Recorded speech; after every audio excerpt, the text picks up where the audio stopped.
सतगुरु के साजे निवाजे प्यारे साध संगत जी, प्यार और सत्कार से कहना धन निरंकार जी। लख बार करा शुकराना फिर भी थोड़ा है, तनु सजदा करे जमाना फिर भी थोड़ा है। सतगुरु माता जी का, निरंकारी राजपिता जी का, निरंकार दातार साध संगत माँ का जितना भी शुक्राना किया जाए उतना ही कम है। आप सभी को दासी 77वें वार्षिक निरंकारी संत समागम के डेट्स अनाउंस होने की खुशी में लख लख बधाई देती है। सतगुरु माता जी हमें समझाते हैं कि ये जो संत समागम होते हैं ये अध्यात्म और प्रेम के संगम होते हैं। संत निरंकारी मिशन का 77वां वार्षिक निरंकारी संत समागम 16, 17, 18 नवंबर 2024 को जीटी रोड समालखा जिला पानीपत स्थित संत निरंकारी आध्यात्मिक स्थल में होने जा रहा है और 19 नवंबर को गुरु वंदना का प्रोग्राम भी होगा। 600 एकड़ से अधिक क्षेत्रफल वाले इस विशाल मैदान में 77वें वार्षिक संत समागम की तैयारियों के लिए दिन रात अब सेवा करने के लिए संतों भक्तों का आना जाना शुरू हो जाएगा।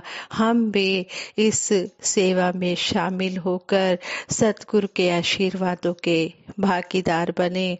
संत निरंकारी मिशन की शुरुआत 1929 में पेशावर वर्तमान पाकिस्तान में सतगुरु बाबा बूटा सिंह जी महाराज की रहनुमाई में हुआ। देश के विभाजन के बाद जब मिशन के दूसरे सतगुरु बाबा शहनशाह बाबा अवतार सिंह जी महाराज दिल्ली आ गए तो दिल्ली ही मिशन के प्रचार प्रसार का केंद्र बना और तभी से वार्षिक निरंकारी संत समागम का शुभारंभ भी हो गया। 71वें वार्षिक संत समागम तक की लंबी यात्रा में दिल्ली के Idgah road, Panchkuian road, MM road, Sant Nirankari colony, Lal Qila के समीप के मैदान, रामलीला मैदान, इंडिया गेट मैदान, बुराड़ी रोड, निरंकारी चौक के पास वाले मैदान आदि पड़ावों से होता हुआ यह समालखा निरंकारी आध्यात्मिक स्थल तक पहुंचा है। निरंकारी वार्षिक संत समागमों की शुरुआत 1948 में हुई जब दिल्ली में शहनशाह बाबा अवतार सिंह जी महाराज के सुपुत्र श्री सज्जन सिंह जी छोटी उम्र में ब्रह्मलीन हो गए और उन्हें श्रद्धा सुमन अर्पित करने पहाड़गंज नई दिल्ली के समीप स्थित ईदगाह रोड में लगभग 250 महापुरुष इकट्ठे हुए। तब से ही शहनशाह बाबा अवतार सिंह जी महाराज के पावन आशीर्वाद से हर साल दिल्ली में निरंकारी संत समागम आयोजित होने का सिलसिला शुरू हुआ।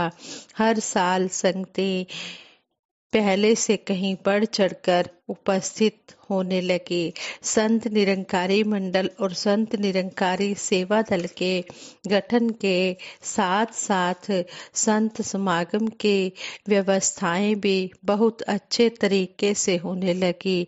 धीरे धीरे देश के हर प्रांत और दूर देशों से भी संगतें संत समागम का हिस्सा बनने लगी। संत समागम निकट आने से काफी पहले सुबह दिल्ली की सड़कों पर भगत जन प्रभात फेरियां निकालकर सभी धर्म प्रेमियों को इकट्ठे करते और तन मन धन की सेवा करके खुश होते। बाहर से दिल्ली आने वाली संगतों के स्वागत के लिए रेलवे स्टेशनों, बस अड्डों, हवाई अड्डों आदि पर साध संगत व सेवा दल के सदस्य मौजूद रहते जो खुशी खुशी सबको समागम स्थल तक लेकर जाते थे। यह सिलसिला आज भी जारी है, लेकिन उन दिनों की अपेक्षा आज इसका विस्तार सैकड़ों गुना बढ़ चुका है। यह स्वागत व्यवस्था समागम संपन्न होने के बाद उनकी विदाई के व्यवस्था के समय पर भी उसी उत्साह व सेवा भाव के साथ होती रही है। संत समागमों का रूप युग प्रवर्तक बाबा गुरबचन सिंह जी का समय आने तक काफी विस्तार ले चुका था। 25वें वार्षिक संत समागम में जब उन्हें भक्तों ने नोटों से तोला तो बाबा जी ने सारी धनराशि मानवता की भलाई वाले कार्यों के लिए अर्पित कर दी। सतगुरु बाबा हरदेव सिंह जी महाराज और पूज्य माता सविंदर हरदेव जी महाराज के समय में संत समागमों के स्वरूप में बहुत बदलाव और फैलाव देखने को मिले। संगतों का विस्तार लगातार होता जा रहा था। सतगुरु बाबा हरदेव सिंह जी महाराज और पूज्य माता सविंदर जी और ममता में निरंकारी राजमाता जी की त्रिवेणी के दर्शन करके भगत निहाल होते रहे। सुबह रिहायशी टेंटों में जब त्रिवेणी के दर्शन होते तो उमंग और उल्लास का सागर लहराने लगता था। ब्रह्म ज्ञानी संतों भक्तों का अपार समूह भक्ति के मानसरोवर में खिले लाखों कमल के फूलों के समान शोभायमान होता था। जो जो भगत समागमों के अंग बने उनकी नजरों से वे मनोहारी दृश्य कभी ओझल नहीं हो सकते। ये सुंदर नजारे कभी ओझल नहीं हो सकते। निरंकारी संत समागम सारे संसार की भलाई की कामना और प्रयास करने वालों का मनोहारी सुंदर इकट्ठ है, जहाँ यही कामना की जाती है कि सबका भला हो, सबका कल्याण हो, सारी मानवता का कल्याण ही संत समागम का मूल लक्ष्य है। संत महात्मा मानव मात्र की भलाई का पहलू सामने लाते हैं कि हर इंसान का, हर आत्मा का कल्याण होना है। इसी में हर मनुष्य की भलाई छिपी हुई है। हर मनुष्य ने अपने मूल की पहचान करनी है, इस ईश्वर की पहचान करनी है, तभी आत्मा के भरम भुलेखे खत्म होंगे और इसको बंधनों से छुटकारा मिलेगा। आवागमन के बंधनों में जकड़ी हुई आत्मा 84 लाख योनियों में घूमती है, अनेकों प्रकार के शरीर धारण करती है। इसका यह सिलसिला चलता चला जाता है, इसे बंधनों से मुक्ति नहीं मिलती। इसलिए संत समागम जैसे विशाल आयोजनों का अंग बनकर संत महापुरुष यही आवाज देते हैं कि मानव, तूने अपने मूल की पहचान करनी है, इसी से तेरी आत्मा का कल्याण होना है। निरंकारी संत समागम अंतर्राष्ट्रीय मंच पर अनेकता में एकता का प्रतीक है। संसार में इतनी विविधता है, इंद्रधनुष के रंगों के समान कितने ही रंग, रूप, भाषा, वेशभूषाएं हैं। विश्व की विभिन्न सभ्यताएं और संस्कृतियां निरंकारी संत समागम में एक गुलदस्ते की तरह शोभा पाती हैं। संसार की जलवायु और भौगोलिक परिस्थितियां सब जगह एक सी नहीं है। यही कारण है कि लोगों का खान पान, रहन सहन, वेशभूषा, बोली भाषा सब कुछ अलग अलग दिखाई देता है। ये विविधताएं हैं, अभिशाप नहीं है, बल्कि प्रकृति का वरदान है। इनको न तो मिटाया जा सकता है और न ही मिटाने की जरूरत है। इनका मूल आधार एक निरंकार प्रभु है, इसलिए विविधता में भी एकता दिखाई देती है। निरंकारी संत समागम यही संदेश देता है कि मानव जीवन का परम लक्ष्य सर्वव्यापी, सर्वशक्तिमान निरंकार परमात्मा से जुड़ना है। जो जुड़ गया है उसका जीवन सफल हो गया है। लेकिन जिसका ध्यान केवल माया में लगा रहा, जो सतगुरु के प्रति पूरी तरह से समर्पित न हो सका, जो गहरे ज्ञान जल में उतरा नहीं, वह सतगुरु की रहमतें प्राप्त करने से भी वंचित रह गया। सतगुरु का यह ज्ञान ऐसा है जो 3 काल सत्य है, केवल कुछ घंटों या वर्षों के लिए नहीं। जो इस सत्य से जुड़ गए, जिसे हर पल इस सत्य का एहसास रहा, उसके जीवन में सब कुछ ठीक हो गया।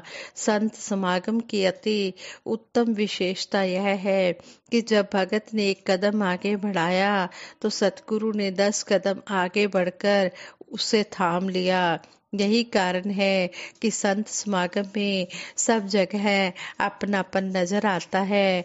ज्ञान का पहलू संत समागम का सबसे उज्जवल पहलू है। अब सतगुरु की कृपा द्वारा इंसान को ज्ञान अर्थात इस पार ब्रह्म परमात्मा की प्राप्ति हो गई है।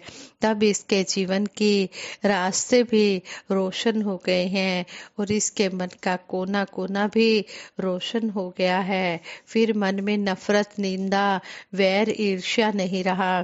फिर तो मन में प्यार, नम्रता, सत्कार, सद्भाव, परोपकार ही आ गया है। फिर वह बुझा हुआ दीपक नहीं रह गया, बल्कि ज्ञान का प्रकाश पाकर रोशन मीनार बन गया। स्वयं रोशन मीनार हुआ, संसार को रास्ता दिखाने वाला बन गया। जहाँ ज्ञान का उजाला आ गया, वहाँ अज्ञानता रूपी अंधेरा नहीं रहा, वहाँ ठोकरों से मुक्ति मिल गई। संत समागम भगत को ज्ञान से परिपूर्ण और अहंकार से मुक्त करता है। भगत जानता है कि अहंकार ही भक्ति के रास्ते में सबसे बड़ी बाधा है। इसी अहंकार ने रावण और हिरण्यकश्यप जैसों को प्रभु से विमुख बनाया। दूसरी ओर जो समर्पित है, जो विनम्र बन चुका है, उसके लिए मुक्ति का रास्ता खुल गया है। वो कोटा राक्षस, सज्जन ठग जैसे गुनाहगार होकर भी बख्श दिए गए।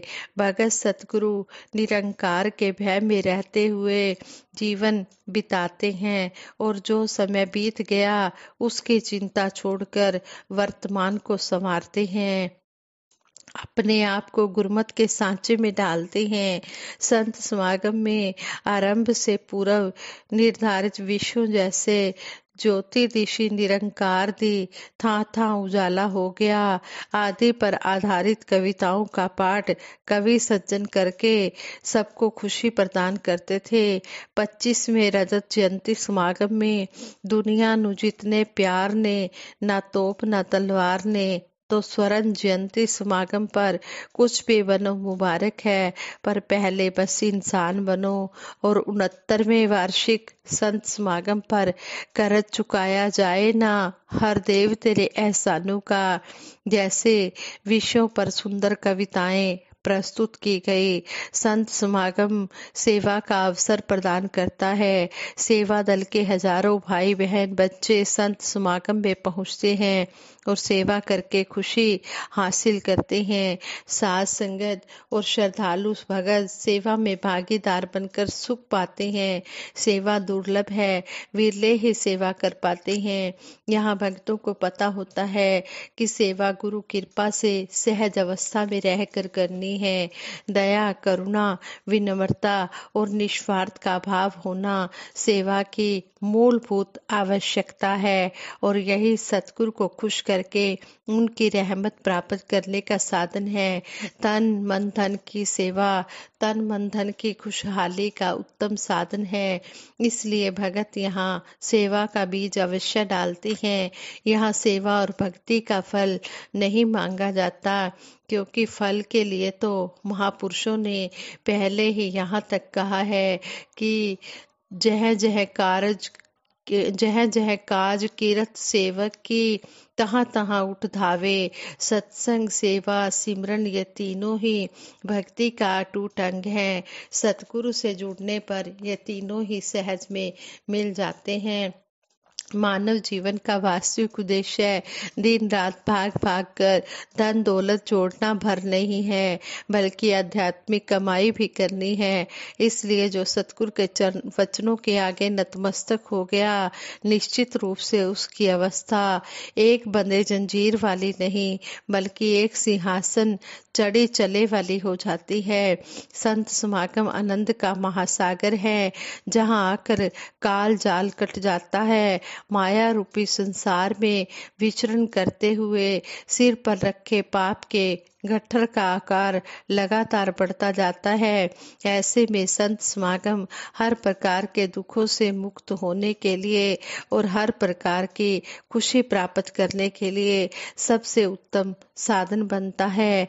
आइए सतगुरु माता सुदीक्षा जी महाराज की कृपा से संत समागम रूपी इस आनंद के महासागर में डुबकियां लगाएं, इस आनंद का अंग बने और अपने जीवन को सफल बनाएं। साथ संगत जी प्रेम से कहना, धन निरंकार जी।